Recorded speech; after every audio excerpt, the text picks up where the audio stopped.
मधुर आवाज़ चैनल में आपका स्वागत है। हमारी आज की कहानी है तलाक देने की सच्ची कहानी। रविवार की सुबह थी, लेकिन मीरा के लिए यह सुबह भी बाकी दिनों की तरह व्यस्त थी। रसोई में काम करते हुए वह सोच रही थी, आज नाश्ता निपटाकर कुछ देर मायके हो आऊंगी। बहुत दिन हो गए मम्मी पापा से मिले हुए। अमित की आवाज़ ने उसकी सोच भंग कर दी। अरे यार, मेरी तौलिया कहाँ है? कहीं भी तो रख देती हो। मीरा ने गहरी सांस ली और मुस्कुराकर जवाब दिया, अरे जहाँ तुम्हारे कपड़े रखे हैं वहीं तौलिया भी है, ध्यान से देखिए ना। ओह ठीक है, जल्दी नाश्ता लगा दो, नहीं तो देर हो जाएगी। मीरा ने झटपट नाश्ता तैयार किया और डाइनिंग टेबल पर रख दिया। तभी उसके ससुर बनवारी लाल जी कमरे से बाहर आए। उन्होंने मीरा को आवाज दी, अरे बहू, मेरा चश्मा और अखबार तो दो ना। मीरा ने फटाफट अखबार और चश्मा पकड़ाया। अगर चाय बनी हो तो एक कप दे देना बहू। जी पिताजी, अभी लाती हूँ, कहकर मीरा रसोई घर में वापस चली गई। तभी सासू माँ की आवाज आई, बहू, पूजा घर में भी घी खत्म हो गया है, तुमने घी भी नहीं भरा। ये बात भी तुम्हें बतानी पड़ेगी क्या? चाय कप में डालते हुए मीरा बोली, दिमाग से निकल गया था माँ जी, अभी रख देती हूँ। वह घी लेकर पूजा घर की ओर भागी। उधर डाइनिंग टेबल पर अमित जल्दी जल्दी नाश्ता कर रहा था और फोन पर अपने सहकर्मी से बात कर रहा था। मीरा ने पूजा घर में घी रखा और फिर वापस आकर कमरा ठीक करने लगी और फिर तेजी से रसोई की ओर लौट गई। अभी बहुत से काम बाकी थे। अमित नाश्ता खत्म कर चुका था और बैग उठाकर दरवाजे की ओर बढ़ रहा था। मैं निकल रहा हूँ मीरा, शाम तक लौट आऊंगा। ठीक है, ध्यान रखना। अमित एक हाथ में बैग और दूसरे हाथ से फोन पकड़े बाहर निकल गया। डाइनिंग टेबल पर बनवारी लाल जी अखबार में नजरें गड़ाए हुए थे। मीरा ने उनके सामने चाय का कप रखते हुए कहा, लीजिए पिताजी, आपकी चाय। ससुर जी ने बिना सिर उठाए कहा, बहू, आज के अखबार में देखो, सरकार फिर से बिजली के दाम बढ़ाने वाली है। अब बताओ, पहले से ही कितना खर्चा बढ़ गया है। तभी सासू माँ पूजा घर से बाहर निकलते हुए बोली, आपको तो आपके अखबार के अलावा और कुछ सोचता ही नहीं, ऊपर से सबको ये खबरें सुना सुनाकर बोर करते रहते हो। वापस रसोई में जाती हुई मीरा की एकाएक हंसी छूट गई।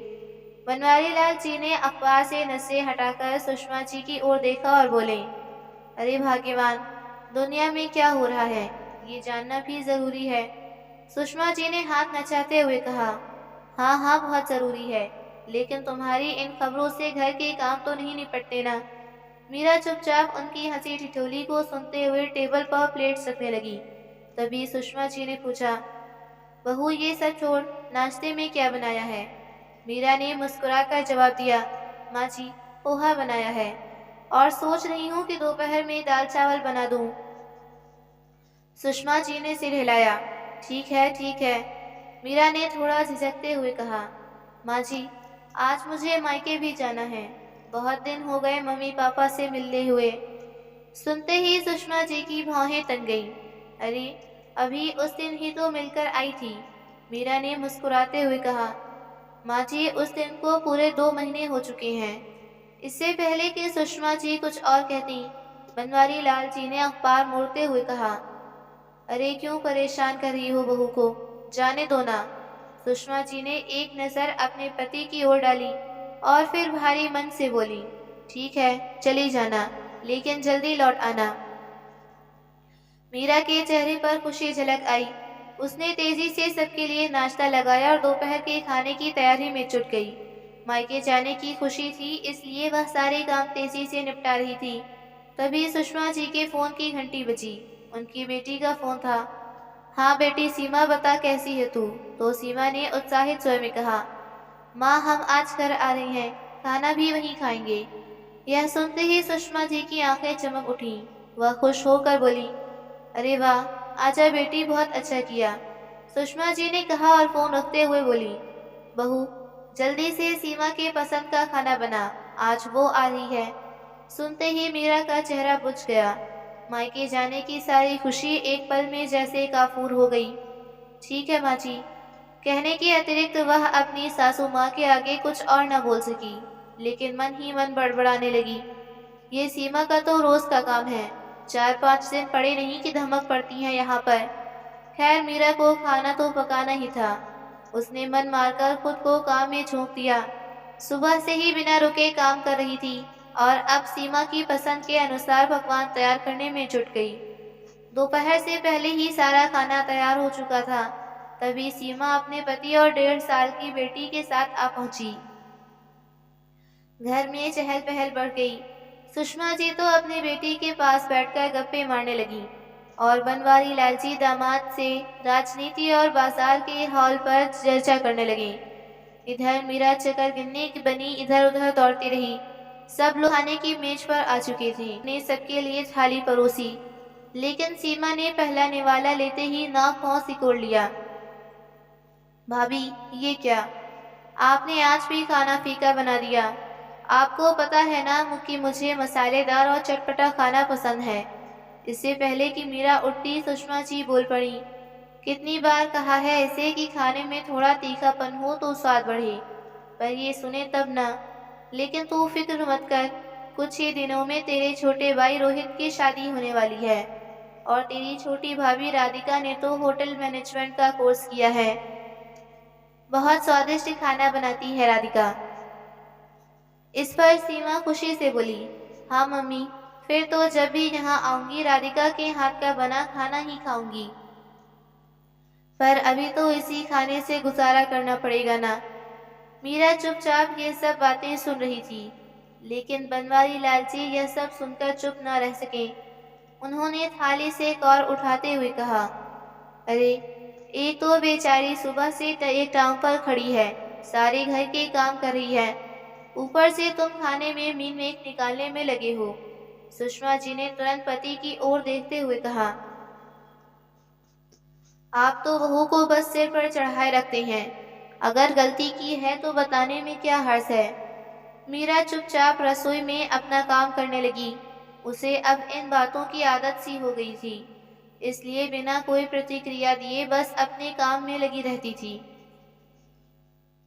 शाम होने लगी थी।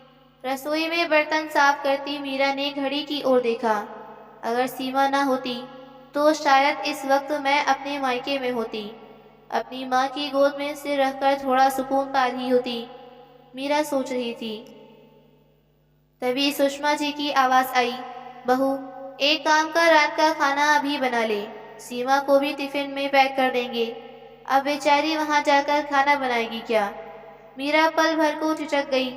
दोपहर में जिन्होंने उसके खाने में 100 कमियां निकाली थी और अब वह वही खाना पैक करके देने की बात कर रहे थे। लेकिन मीरा ने बिना कोई जवाब दिए गैस चलाकर दाल चढ़ा दी और रोटियां सेकने लगी।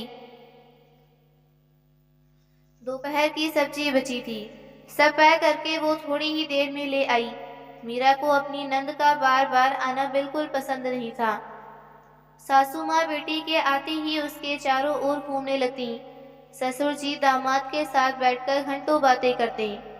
इन सब के बीच अगर कोई बिना रुके काम करता था तो वह थी मीरा। लेकिन वह जानती थी कि अगर उसने इस बारे में जरा भी कुछ कहा तो उसकी सासू माँ को बिल्कुल अच्छा नहीं लगेगा और घर में बिना वजह कलेश मच जाएगा। घर की इकलौती बहू होने के कारण सारा काम उसी पर आ जाता था। पति अमित की नौकरी ऐसी थी कि उसे अक्सर बाहर जाना पड़ता और देवर रोहित भी दिल्ली में नौकरी कर रहा था। घर की सारी जिम्मेदारियां मीरा के कंधों पर ही थी, लेकिन उसे एक उम्मीद थी। उसके देवर रोहित की मंगनी हो चुकी थी और जल्द ही उसकी शादी होने वाली थी। मीरा को लगता था कि जब उसकी देवरानी इस घर में आ जाएगी तो शायद काम का बोझ कुछ कम हो जाएगा। कुछ दिन बीत गए। आज मीरा घर की साफ सफाई में जुटी थी। सफाई का काम ज्यादा था, इसलिए उसने सब्जी काटने के लिए अपनी सासू माँ को दे दी। सुषमा जी अभी सब्जी काटने बैठी ही थी कि उनका मोबाइल बज उठा। उन्होंने जल्दी से हाथ पोंछे और फोन उठाया। हाँ सीमा बेटी, कैसी है तू? क्या तुम अकेली आ रही हो? दामाद जी कहाँ हैं, वो क्यों नहीं आए? दूसरी ओर से न जाने सीमा ने क्या कहा कि सुषमा जी की भौहें तन गईं। उनका स्वर थोड़ा तेज हो गया। अरे, लेकिन उनसे लड़ाई करने की क्या जरूरत थी? ऐसे बिना सोचे समझे घर छोड़कर कोई आता है क्या? सुषमा जी अब चिंतित हो चुकी थीं। उन्होंने तुरंत अमित को आवाज लगाई। अमित बेटा, सीमा बस स्टैंड पर खड़ी है, तुम जाकर उसे ले आओ। अमित अपने कमरे से बाहर आया और चौंक कर बोला, लेकिन माँ, वो अकेली आई है, जीजा जी क्यों नहीं आए? सुषमा जी ने फोन बंद करते हुए लंबी सांस ली और बोली, ना जाने इस लड़की का क्या होगा, शायद झगड़ा करके आई है अपने पति से। तुम पहले उसे ले आओ, बाकी बातें बाद में देखेंगे। अमित गाड़ी की चाबी उठाकर बाहर निकल गया। मीरा समझ गई थी कि अब घर का माहौल बदलने वाला है। थोड़ी देर बाद गाड़ी के हॉर्न की आवाज सुनाई दी। अमित सीमा और उसकी बेटी को लेकर घर आ चुका था। सीमा के चेहरे पर गुस्सा था, लेकिन भीतर ही भीतर मायके आने का संतोष भी था। सुषमा जी बेटी को देखते ही बोली, आ गई तू, चल अंदर आ, कितनी परेशान लग रही है? बनवारी लाल जी ने गंभीर स्वर में पूछा, बेटी आखिर हुआ क्या है? इस तरह अचानक क्यों न आई? सीमा चुंचला कर बोली, क्या बताऊं, मेरी तो कोई सुनता ही नहीं। कब से कह रही थी कि मुझे कुछ दिन मायके रहने जाना है, लेकिन हर बार अपनी माँ की तबीयत का बहाना बनाकर मुझे रोक लेती हैं। बस अपनी माँ की सुनते हैं, किसी और की नहीं। इसी बात पर आज सुबह घर में झगड़ा हो गया। गुस्से में मैं अपनी बेटी को लेकर यहाँ आ गई। थोड़े दिनों में अकल ठिकाने आ जाएगी उनकी। बनवारी लाल जी ने गहरी सांस लेते हुए कहा, बेटी ये ठीक नहीं है। अब तुम खुद एक बच्ची की माँ हो, तुम्हें समझदारी से काम लेना चाहिए। हर छोटी छोटी बात पर घर छोड़कर आना सही नहीं है। लेकिन सीमा बोली, पिताजी आपको टेंशन लेने की जरूरत नहीं है। मेरी शादी हुई है तो किसी की गुलामी करने के लिए नहीं। जब मन करेगा तब अपने मायके आऊंगी। वैसे तो ये लोग रहने नहीं देते, अब जब झगड़ा हो ही गया है तो कम से कम 1 महीना तो यहीं रुकूंगी। बनवारी लाल जी कुछ कहना चाहते थे, लेकिन सुषमा जी ने बीच में ही बात काटते हुए कहा, अरे छोड़िए भी, अगर बेटी आई है तो उसे आराम से रहने दीजिए। अपने आप जब गुस्सा ठान होगा तो दामाद जी आकर ले जाएंगे। वैसे भी बेटी के बिना उनका दिल नहीं लगेगा। फिर उन्होंने मीरा की तरफ देखते हुए कहा, मीरा बहू, सीमा का बैग अंदर रख दो और इसके लिए कुछ खाने को ले आओ। बेचारी परेशान होकर आई है। मीरा ने सिर झुकाकर जी माँ जी कहा और बैग उठाकर अंदर ले गई। मीरा चुपचाप किचन में गई और एक गिलास पानी भरा और नंद के सामने रख दिया। सीमा ने अनमने ढंग से पानी का ग्लास उठाया ही था कि सुषमा जी फिर बोल पड़ी, अरे बहू, सिर्फ पानी लाकर रख दिया, चाय नहीं बना सकती क्या? बेचारी इतनी दूर से आई हुई थक गई होगी। मीरा ने बिना कोई जवाब दिए फिर से किचन की तरफ रुख किया। उसने गैस चलाई और चाय बनाने को रख दी, लेकिन फिर वहीं स्टूल पर बैठकर अपना सिर पकड़ कर लिया। हे भगवान, क्या करूं मैं? इस लड़की से तो मैं तंग आ चुकी हूँ। लड़ाई इनके घर होती है और परेशानी मुझ पर पड़ जाती है। जब देखो दीदी मायके चली आती हैं, बाकी सबको तब नहीं मालूम, पर मेरे सिर पर तो आफत ही आ जाती है। किचन में बैठी मीरा मन ही मन बड़बड़ाती जा रही थी। बाहर से फिर से आवाज आई, बहू, अभी तक चाय नहीं आई। मीरा तुरंत उठी, जल्दी जल्दी चाय बनाकर प्याली में छानी और चाय लेकर बाहर आई और सीमा की ओर बढ़ाते हुए कहा, लो सीमा, चाय ले लो। सीमा ने चाय की प्याली उठाई, लेकिन उसके चेहरे पर नाखुशी साफ झलक रही थी। उसने कप को मेज पर रखते हुए तुनक कर कहा, अच्छा, आज मैं अकेले आई हूँ तो मेरी कोई इज्जत ही नहीं रह गई। सिर्फ चाय लाकर पटक दी। चाय के साथ खाने को कुछ नहीं ला सकती थी क्या? मीरा के कदम ठिठक गए। अभी वह कुछ बोलती उससे पहले ही सुषमा जी बोल पड़ी, अरे बहू, तुम भी हद करती हो। चाय के साथ कुछ खाने के लिए क्यों नहीं लाई? मीरा अपने गुस्से को काबू में रखते हुए धीरे से बोली, अभी लाती हूँ माँ जी। वह तुरंत किचन में गई। और ट्रे में बिस्कुट और चिप्स रख कर ले आई। इसके बाद वह बिना कुछ बोले अपने बाकी काम में लग गई। सीमा ने चाय की चुस्की लेते हुए अपनी माँ की ओर देखा और तंज कसते हुए बोली, मम्मी, लगता है भाभी को मेरा काम करने में कुछ दिक्कत होती है। शायद उन्हें मेरा यहाँ आना पसंद नहीं। सुषमा जी ने तुरंत बेटी को तसल्ली देते हुए कहा, अरे नहीं नहीं, तू चिंता मत कर, मैं बैठी हूँ ना, तुझे किसी चीज़ की कमी नहीं होने दूंगी। सीमा ने भौहें सिकोड़ते हुए कहा, अच्छा मम्मी, वैसे आप ये सब्जी क्यों काट रही हैं? क्या उस महारानी से काम नहीं होता जो आपको काम पर लगा दिया गया है? अरे बेटा, तुझे तो पता ही है कि घर में थोड़े बहुत काम तो करवाना ही पड़ता है। तभी सीमा की बेटी नींद से जाग गई और रोने लगी। सुषमा जी तेज आवाज में बोली, अरे मीरा, गुड़िया को भूख लगी है, इसके लिए दूध गर्म कर दो और इसकी बोतल उबाल कर उसमें दूध डाल देना। तभी बनवारी लाल जी कमरे से बाहर निकले। उन्होंने यह सब देखा तो नाराजगी भरे स्वर में बोले, सुषमा, क्यों दिन भर बहू के सिर पर चढ़ी रहती हो? खुद उठ नहीं सकती तो कम से कम अपनी बेटी से कह दो कि अपना काम तो खुद से कर ले। सुषमा जी भौहें चढ़ाते हुए बोली, आप कमरे में जाइए और टीवी पर कथा चलाकर वही सुनिए, मेरे काम में दखल अंदाजी मत करिए। बनवारी लाल जी ने एक गहरी सांस ली और सीमा की ओर देखते हुए कहा, बेटा, मेरी बात को बुरा मत मानना, लेकिन मुझे लगता है कि तुम्हें अपने स्वभाव को थोड़ा बदलना चाहिए। सीमा गुस्से में बोली, क्यों पिताजी, आप हमेशा मुझे ही अपने व्यवहार बदलने क्यों क्यों कहते हैं? आखिर मैंने ऐसा क्या कर दिया जो आप मेरे व्यवहार पर उंगली उठा रही हैं? बनवारी लाल जी शांत स्वर में समझाने लगे, देख बेटी, तू अपने पति से लड़कर मायके आई है और वहां से अब तक एक फोन तक नहीं आया। क्या यह चिंता की बात नहीं है? सीमा ने तुरंते हुए जवाब दिया, आपको तो हमेशा बस उनकी ही चिंता रहती है, मेरी कोई परवाह ही नहीं है। मुझे आपसे कोई बात नहीं करनी, मैं सोने जा रही हूँ मम्मी। कहते हुए सीमा पैर भटकते हुए गुस्से में कमरे में चली गई और दरवाजा जोर से बंद कर दिया। बनवारी लाल जी ने भारी मन से सुषमा की ओर देखा और बोले, समझा लो इसे सुषमा, जब देखो बस अपने बारे में ही सोचती है। शादी कोई बच्चों का खेल नहीं, हर बात पर उठकर मायके चले आना सही नहीं है। अजी, आप भी बस हर बात में लेक्चर देने लगते हैं। बेटी मायके आई है, थोड़ा आराम करने दीजिए, सब ठीक हो जाएगा, सुषमा जी ने कहा। तो बनवारी लाल जी नाराजगी में सिर हिलाते हुए वापस अपने कमरे में चले गए। कुछ दिन यूं ही बीत गए। मीरा रोज की तरह अपने काम में लगी रहती, जबकि सीमा बिना किसी चिंता के आराम फरमा रही थी। एक दिन मीरा अपने काम में व्यस्त थी कि तभी उसका मोबाइल बजा। स्क्रीन पर माँ का निशान दिखाई दिया। उसने मुस्कुराते हुए फोन उठाया। हेलो माँ। दूसरी ओर से मीरा की माँ की हल्की शिकायत भरी आवाज आई। क्या बेटी, कितने दिन हो गए, तेरा चेहरा तक देखने को तरस गई हूँ। तेरी नंद अभी गई नहीं क्या?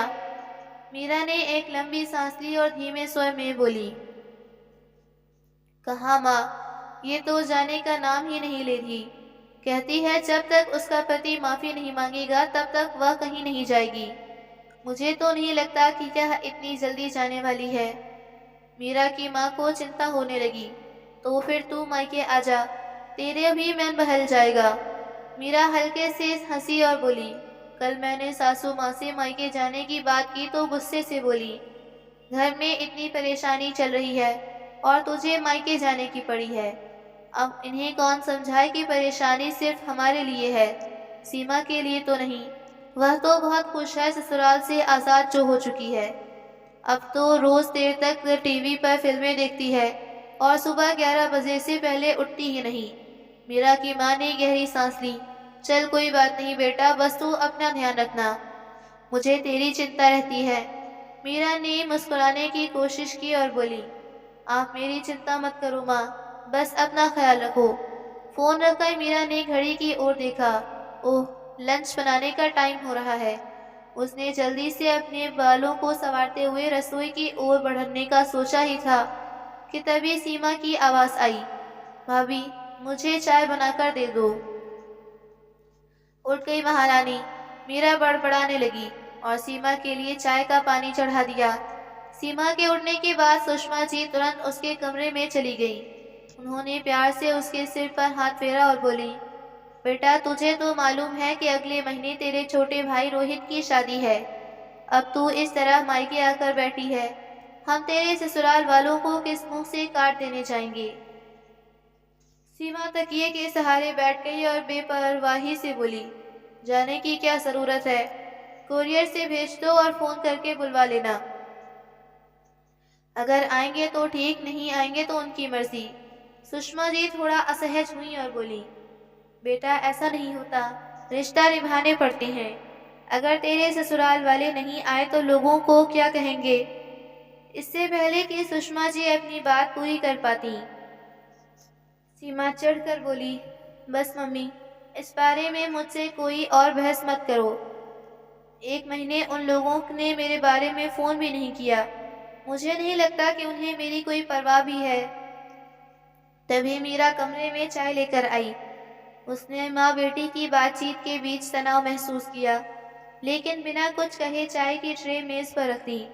सुषमा जी ने एक नज़र मीरा पर डाली और फिर बात बदलते हुए सीमा से बोली, चाय पी ले, फिर नाश्ता कर लेना। मीरा ने एक पल वहीं रुकी, फिर चुपचाप वहां से चलती बनी। जैसे ही मीरा कमरे से बाहर निकली, सीमा ने चाय का घूंट लेते हुए तंज भरे लहजे में कहा, मम्मी वैसे एक बात कहूँ, आपकी बहू कुछ ज्यादा ही मॉडर्न हो गई है। देखो तो आजकल सर पर पल्लू तक नहीं रखती। सुषमा जी ने गहरी सांस ली और हल्की झुंझलाहट के साथ बोली, क्या करूं बेटी, तेरे पापा ने ही इसे ज्यादा छूट दे रखी है, हमेशा इसकी ही तरफदारी करते हैं। दरवाजे के बाहर खड़ी मीरा यह सब सुन रही थी। उसका मन एक अजीब से दर्द से भर गया। सीमा की बातें सुनकर मीरा का मन तो हुआ कि अभी जाकर कह दे। पूरा दिन रसोई की गर्मी और पसीने में खटके हुए सर पर पल्लू रखना कितना मुश्किल होता है, लेकिन उसने खुद को रोक लिया। अगर मैं कुछ कहूंगी तो उल्टा मुझे ही गलत ठहराया जाएगा। वह जानती थी कि उसकी बात कोई नहीं समझेगा। यही सोचकर उसने अपने मन को शांत किया और हमेशा की तरह चुपचाप अपने काम में लग गई। रात को जब अमित घर लौटा तो मीरा ने उससे बात करने का फैसला किया। जैसे ही अमित ने अपना बैग रखा, मीरा उसके सामने आकर खड़ी हो गई। अमित ने चौंक कर मीरा की तरफ देखा। क्या हुआ मीरा, तुम इतनी परेशान क्यों लग रही हो? मीरा ने बिना रुके कहने शुरू किया, आपकी बहन दिन भर मुझ पर हुक्म चलाती रहती हैं। उसके लिए मैं कोई इंसान नहीं बल्कि बस एक नौकरानी हूँ, और इतना करने के बावजूद वह माँ जी के कान भरती रहती है। मुझे हर वक्त गलत साबित करने की कोशिश करती है। अमित ने लंबी सांस ली और बोला, अच्छा, फिर से वही बात। मीरा को अमित की लापरवाही पर और गुस्सा आया। वह थोड़ा तेज स्वर में बोली, देखिए, मैं भी एक इंसान हूँ, मुझे भी इज्जत चाहिए। अब मेरी बर्दाश्त की हद खत्म हो चुकी है। या तो आप दीदी को समझाएं या मम्मी से बात करिए, लेकिन अब मैं और सहन नहीं कर सकती। अमित ने कुछ पल सोचा, फिर उसका कंधा पकड़ते हुए बोला, मीरा तुम चिंता मत करो। रोहित की शादी में जब सीमा के ससुराल वाले आएंगे तो जीजा जी से मिलकर उसका गुस्सा अपने आप ठंडा हो जाएगा। अमित की बात सुनकर मीरा चुप हो गई। दिन गुजरते गए और आखिरकार रोहित की शादी का दिन भी आ गया। घर में रौनक थी, मेहमानों की चहल पहल थी। शादी के दिन सीमा की नजर भीड़ में अपने सास ससुर और पति को तलाश रही थी, लेकिन जब कोई नहीं दिखा तो उसका चेहरा गुस्से से लाल पड़ गया। आखिरकार सुषमा जी भी चिंतित हो उठी और बनवारी लाल जी से बोली, आपने तो उनसे बात की थी ना, फिर वे क्यों नहीं आए? बनवारी लाल जी ने ठंडी सांस लेते हुए जवाब दिया, हमारे बात करने ना करने से क्या फर्क पड़ता है सुषमा। जब उनकी बहू सीमा, जिसके कारण उन लोगों का हमसे रिश्ता था, वो ही उनका साथ नहीं है तो वे शादी में आकर क्या करते?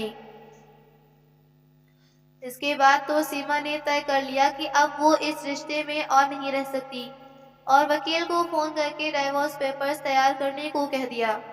रोहित की शादी की सारी रस्में पूरी हो गईं और नई बहू राधिका अब इस घर का हिस्सा बन चुकी थी। राधिका एक पढ़ी लिखी लड़की, समझदार और जमाने के साथ चलने वाली लड़की थी, लेकिन अपने संस्कारों में भी गहरी जुड़ी हुई थी। वह मीरा को घर के सारे काम करते देखती तो बिना कुछ कहे खुद भी हाथ बटाने लग जाती। हालांकि उसने एक बात गौर की, मीरा पूरे घर के कामों में जुटी रहती, जबकि सीमा बस बैठकर आदेश देती रहती। शादी के एक हफ्ते बाद भी सीमा ने अपने ससुराल वापस जाने की कोई इच्छा नहीं जताई, लेकिन नई नई शादी के कारण राधिका ने इस मामले में कुछ भी नहीं बोलना ठीक समझा। आज सुबह मीरा घर के सारे कामों से निपटकर कपड़े धोने लगी। शादी की भागदौड़ के कारण कपड़े धोने का समय ही नहीं मिल पाया था, तो अब कपड़े धोने की मशीन लगा दी। कपड़ों का ढेर देखा तो राधिका तुरंत चौंक गई। भाभी, इतने सारे कपड़े एक साथ अकेले कैसे धोएंगी? मैं साथ में धुलवा देती हूँ, मीरा ने मुस्कुराते हुए कहा। अरे नहीं राधिका, अभी तो तुम्हारे हाथों की मेहंदी भी नहीं छूटी, काम करने को तो सारी उम्र पड़ी है। राधिका हंसते हुए बोली, कोई बात नहीं भाभी, इतने सारे कपड़े धोते धोते आप थक जाएंगी और साथ काम करेंगे तो थोड़ी बातें भी हो जाएंगी। मीरा को पहली बार किसी ने घर में उसके आराम की फिक्र की थी। उसके चेहरे पर मुस्कान आ गई। राधिका ने कपड़े उठाकर मशीन में डालने ही शुरू किए थे कि उसकी नजर पास में रखे कुछ छोटे छोटे गंदे कपड़ों पर पड़ी। कपड़ों से बदबू आ रही थी। भाभी, ये कपड़े भी आप धोएंगी? राधिका ने थोड़ी हैरानी से पूछा। लेकिन ये तो सीमा दीदी की गुड़िया के सुसु पार्टी वाले कपड़े हैं। मीरा हल्के से मुस्कुरा दी, लेकिन उसकी मुस्कान में एक अजीब सी कड़वाहट थी। अब तो आदत हो गई है। राधिका ने उत्सुकता से पूछा। आदत मतलब? मीरा कुछ देर चुप रही, लेकिन राधिका को दोबारा पूछने पर उसने अपने दिल का सारा गुबार हल्का कर दिया और सारी बात साफ साफ बता दी। यह सुनकर राधिका बहुत हैरान रह गई। राधिका चौंक गई। मतलब दीदी अब अपने ससुराल नहीं जाएंगी? मीरा ने हल्की मुस्कान के साथ सिर हिलाया। नहीं, और जाने का उनका कोई इरादा भी नहीं दिखता। अब तो बात तलाक तक पहुंच गई है। राधिका को यह सुनकर बहुत हैरानी हुई। उसने मीरा के चेहरे को ध्यान से देखा। उसमें दर्द और थकान साफ झलक रही थी। भाभी, आप कुछ कहती क्यों नहीं? आपको इस अन्याय का विरोध करना चाहिए।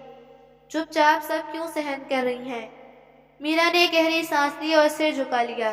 फिर धीमे स्वर में बोली, क्या करूं राधिका? यहाँ बोलने ही कहा दिया जाता है। बोलने से पहले ही चुप करवा दिया जाता है। जब भी मैंने अपनी परेशानी बताने की कोशिश की तो सासू माँ ने कहा कि बेटी मायके आई है, उसे परेशान मत करो। और अमित ने कहा समय के साथ सब ठीक हो जाएगा। राधिका का चेहरा गुस्से से तमतमा उठ हो गया। तो इसका क्या मतलब है कि आप हमेशा चुप रहेंगी? भाभी, जरूरत से ज्यादा करने से लोग आपका ही फायदा उठाएंगे। राधिका और मीरा कपड़े धोते हुए हंसी मजाक कर रही थी कि तभी सुषमा जी की तेज आवाज आई। राधिका बहू, अरे कहाँ चली गई? राधिका ने जल्दी से हाथ धोते हुए जवाब दिया। जी माँ जी, मैं यही हूँ, भाभी की मदद कर रही थी। तभी सुषमा जी के साथ साथ सीमा भी वहां पहुंच गई। अरे राधिका बहू, तुम्हारी तो आज पहली रसोई है, चलो कुछ मीठा बना लो, सुषमा जी ने आदेश भरे स्वर में कहा। राधिका हाथ झाड़ते हुए बोली, लेकिन मम्मी जी, पहले मैं यहाँ का काम निपटा लूं, फिर रसोई में आ जाऊंगी। सीमा ने बीच में टोक दिया। अरे कपड़े धोने का काम तो मेरा भाभी कर ही लेंगी, उन्हें आदत है। तुम जल्दी से रसोई में चलो। कहते हुए सीमा ने बड़े हक से राधिका का हाथ पकड़कर खींचा और उसे रसोई की ओर ले जाने लगी। रसोई में पहुंचते ही सुषमा जी ने एक और फरमान सुना दिया।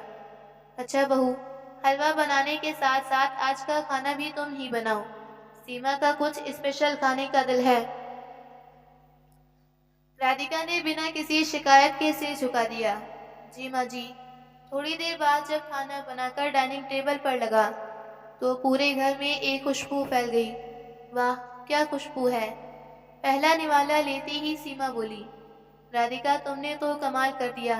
तुम्हारे आगे तो होटल के बड़े बड़े शेफ भी फेल हैं।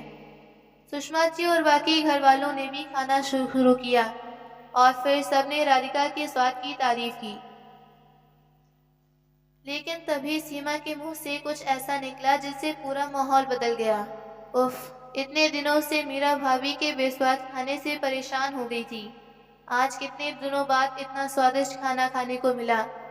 मीरा जो चुपचाप परोसने में लगी थी, एक पल को ठिठक गई।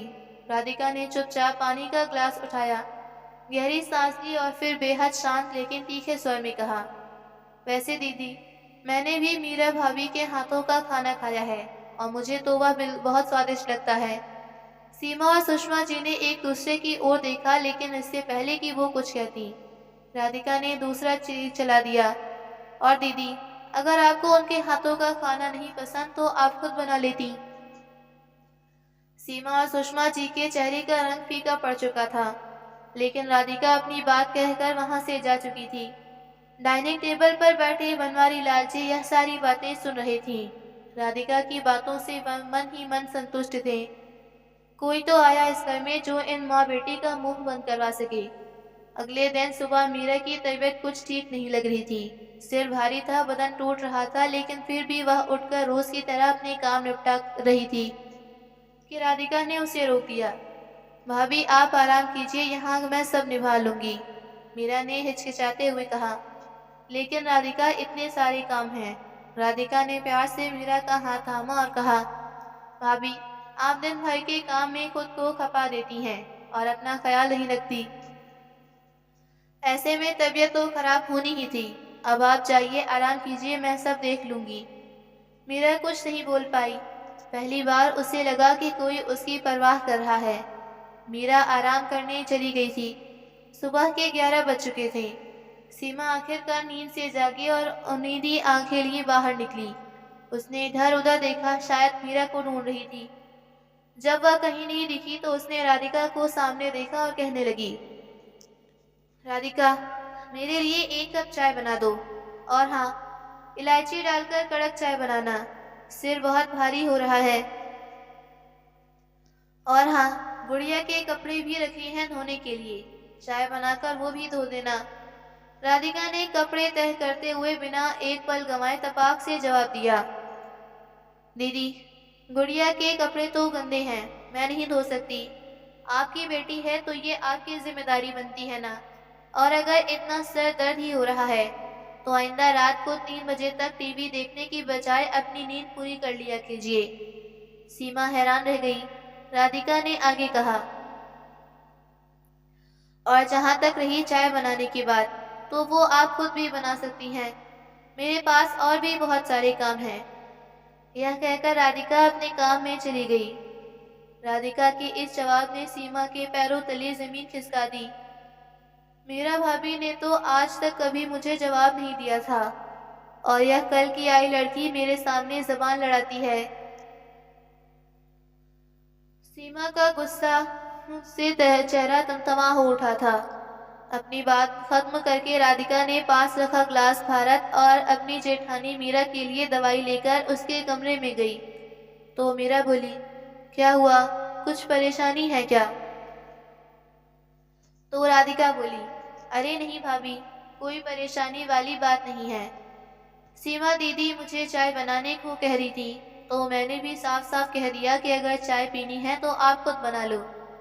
राधिका की यह बात सुनकर मीरा हैरान रह गई। क्या तुमने मना कर दिया?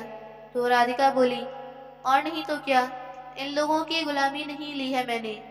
जो गलत लगेगा उस पर तो बोलना ही पड़ेगा। मीरा चिंता में पड़ गई। फिर राधिका बोली, अरे भाभी आप टेंशन मत लो, अब देखना मैं कैसे सीधा करती हूँ इसे। 1 हफ्ते के अंदर दीदी को उनके ससुराल न भेजा तो उसे मेरा नाम ही राधिका नहीं। राधिका के जवाब से सीमा को अंदर तक झकझोर दिया। उसने कभी नहीं सोचा था कि इस घर में कोई उसे पलटकर जवाब भी दे सकता है। वह गुस्से में पैर पटकती हुई सुषमा जी के पास गई और झुंझला कर बोली, माँ, आपकी ये नई बहू तो हद ही पार कर रही है। मुझसे इस तरह बात कर रही थी जैसे मैं इस घर की मेहमान हूँ और वो मालकिन। लेकिन हुआ क्या? माँ, मैंने तो सिर्फ इतना ही कहा था कि मेरा सिर भारी हो रहा है इसलिए चाय बना दो। लेकिन वो जवाब देते हुए बोली, जिसको जो चाहिए खुद आकर बना ले। मैं पूछती हूँ कहाँ की महारानी है वो?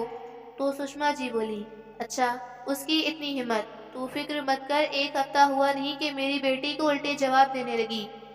उसे तो मैं देख लूंगी। सुषमा जी ने तुरंत आवाज लगाई, राधिका बहू, जरा यहाँ तो आओ। राधिका बेफिक्री से आई और बोली, जी माँ जी, कुछ काम था। सुषमा जी ने कड़वी आवाज में कहा, तू सीमा से इस तरह बात कर रही थी, यह कोई तरीका है बात करने का? तो राधिका बिना डरे बोली, माँ जी, मैंने तो बस वही कहा जो सच था। दीदी को अगर चाय चाहिए थी तो वो खुद बना सकती थी, और बात सिर्फ चाय की नहीं थी। वो तो मुझे गुड़िया के कपड़े धोने को भी कह रही थी। मैं क्या उनकी बेटी के गंदे कपड़े धोऊंगी? ये काम दीदी खुद क्यों नहीं कर सकती? सीमा तिलमिला उठी, तो क्या अब तुम हमें सिखाओगी कि क्या क्या करना चाहिए? राधिका ने एक कदम आगे बढ़कर कहा, सिखाना तो पड़ेगा दीदी, आपको दूसरों से काम करवाने की आदत जो हो गई है। मीरा, जो यह सब सुन रही थी, कमरे से बाहर आ गई। सुषमा जी ने उसे देखते ही कहा, लो, मेरा बहू भी आ गई। तुम ही इसे समझाओ बहू, क्या ये सही कर रही है? मीरा ने अपनी सास की ओर देखा और फिर सीमा की आंखों में आंखें डालकर कहा, हाँ, बिल्कुल सही कर रही है, इसमें गलत क्या है? सीमा और सुषमा जी सन रह गईं। मीरा ने आगे कहा, सीमा, यह घर सिर्फ तुम्हारा नहीं हमारा भी है। बहुएं हैं इस घर की, कोई नौकरानी नहीं। इस घर में सभी को बराबरी का अधिकार मिलना चाहिए। यहाँ रहना है तो काम ही करना ही पड़ेगा, फिर चाहे वो बहू हो या बेटी। सुषमा जी ने पहली बार मीरा की आंखों में आत्मविश्वास देखा। फिर राधिका बोली, और माँ जी, अगर सीमा दीदी तलाक लेकर मायके में रहने के बारे में सोच रही हैं, तो शौक से ले सकती हैं तलाक, लेकिन उसके बाद आप मुझसे और मीरा भाभी से कोई उम्मीद मत रखिएगा। इतना कहकर दोनों देवरानी जेठानी कमरे से बाहर निकल गईं। अपने सामने अपनी बहू को इस तरह बोलते देख सुषमा जी हक्की बक्की खड़ी रह गईं। तभी सीमा बोली, देखो मम्मी कैसे जवाब देकर गई हैं आपको। तो सुषमा जी बोली, आज तक इस घर में मेरे सामने किसी ने बोलने तक की हिम्मत नहीं की थी, लेकिन आज सिर्फ तेरी वजह से मेरी दोनों बहुएं मुझे सुनाकर चली गईं। ये सब सुनकर सीमा की आंखों में धधक रही क्रोध की ज्वाला अचानक आंसुओं में तब्दील हो गई। बनवारी लाल जी, जो चुपचाप बैठे यह सब देख रहे थे, बोले, बेटी, तेरी भाभीियों का कोई कसूर नहीं है, तुझे खुद ही सोचना चाहिए। अगर कल को तेरी नंद तेरे घर में आकर बैठ जाए और तुझ पर हुक्म चलाए, अपनी माँ को तेरे खिलाफ भड़काए, तो क्या तू बर्दाश्त कर पाएगी? तुझ पर क्या बीतेगी? तेरा ससुराल ही तेरा घर है, ये बात अपने दिमाग में बिठा लो। तो सुषमा जी बोली, देखो बेटी, छोटी छोटी बातों पर यूं झगड़ कर मायके आ जाना और रिश्ता खत्म करने का फैसला ले लेना बिल्कुल ठीक नहीं है। तेरी एक बेटी भी है, अब उसके भविष्य के बारे में सोच और अपने ससुराल राजी खुशी से जा। मैं तेरे साथ चलती हूँ तुझे छोड़ने के लिए। हाँ माँ, शायद आप ठीक कह रही हैं, अब मैं और ज्यादा यहाँ नहीं रह सकती। कहते हुए सीमा अपने कपड़े पैक करने लगी। सीमा को अपना सामान समेटते देख मीरा और राधिका ने एक गहरी सांस ली। करीब 2 घंटे के बाद सुषमा जी अपनी बेटी को उसके ससुराल छोड़कर वापस आईं। तो बनवारी लाल जी बोले, सुषमा, आज तुमने सीमा को समझा बुझाकर उसे उसके ससुराल वापस भेजकर बहुत समझदारी का काम किया है। लेकिन यदि यह काम उसी दिन किया होता जिस दिन वह झगड़ा करके यहाँ आई थी, तो बात यहाँ तक की नहीं पहुँचती। तो दोस्तों, आपको ये कहानी कैसी लगी, लाइक कमेंट करके ज़रूर बताइएगा।